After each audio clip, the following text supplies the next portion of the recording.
What are you making? I'm going to have a go for the first time of making salt and pepper deep fried squid. Yum. Squiddy. I need some squid. It looks scary.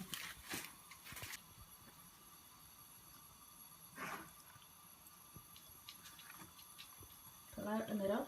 Well, its head and all its stuff, and just inside you've also got this thing here. That's the hard bone bit. Which is called the quill.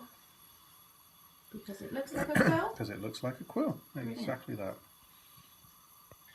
Clean tube, as you can see, the squid ink on me. And then you've got like this little outer membrane that can come off. Take off the membrane.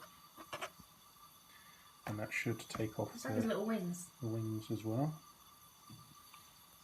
These are fascinating creatures. Take off its wings, take off the skin, like the little membrane that's around. Take your time over it actually, because there's quite a bit on there. And it's not quite a bit as in lots of it, it's just sometimes it can be a bit fiddly. So it seems. So it's not very clear because it's on a white board. Just take a knife and take it up the side.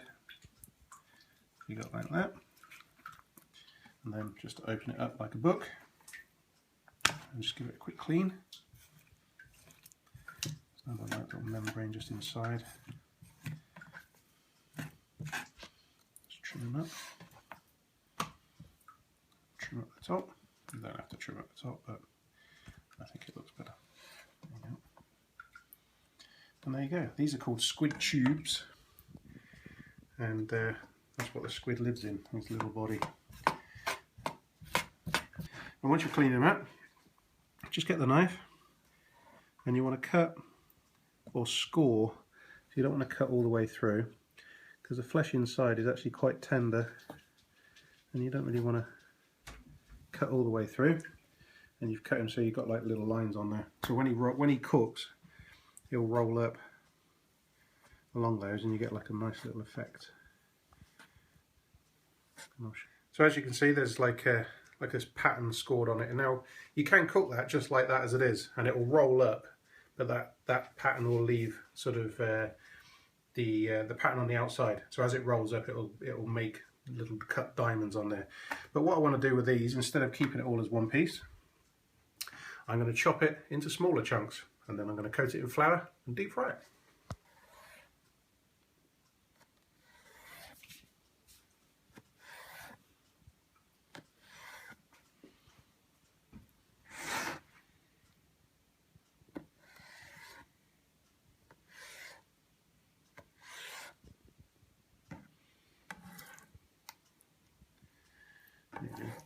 Smaller bite-sized chunks of squid.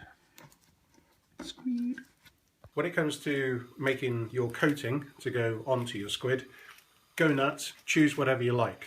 But mainly what you need is some flour. Best way I find to do this, stick it in a bag. About a tablespoon of flour. You might need a little bit more than that. Let's go a little bit more. There you go. So it's about 2 dessert spoons of flour. Now, secret weapon.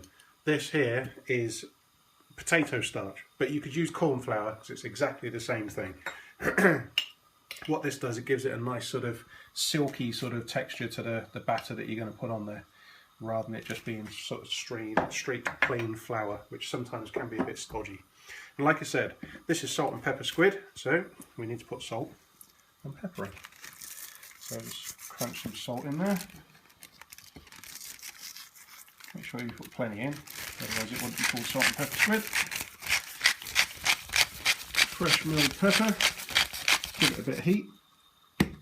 Now I like a bit of heat, and I know Lou's quite fond of it as well. I don't mind it.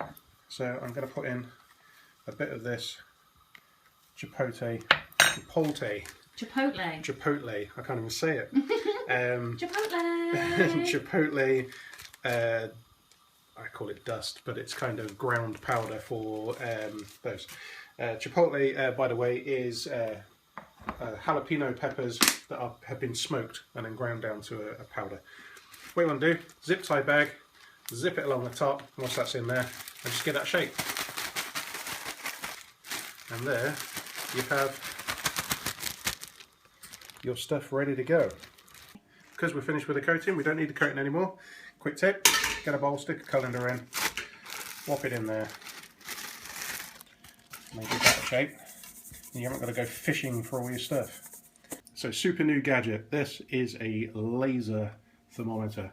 Stick it where you're going to go, you've got a laser sight on it.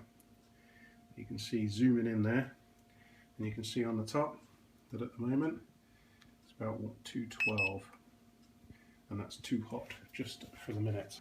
One thing you've got to make sure you do is don't whack it all in at the same time. Give it a bit of space to breathe and let it cook. Because if you wallop it all in together, it will clump up and it will reduce the heat in the oil too much. So put about half of it in.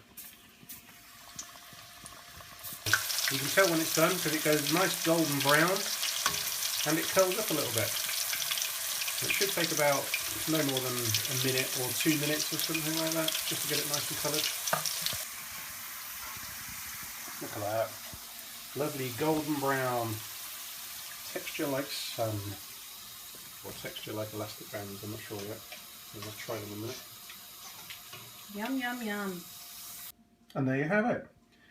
Deep fried salt and pepper and a slightly chilly squid and some sweet chili dipping sauce.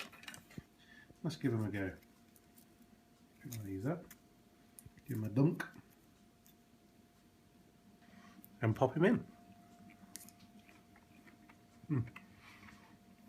Try these.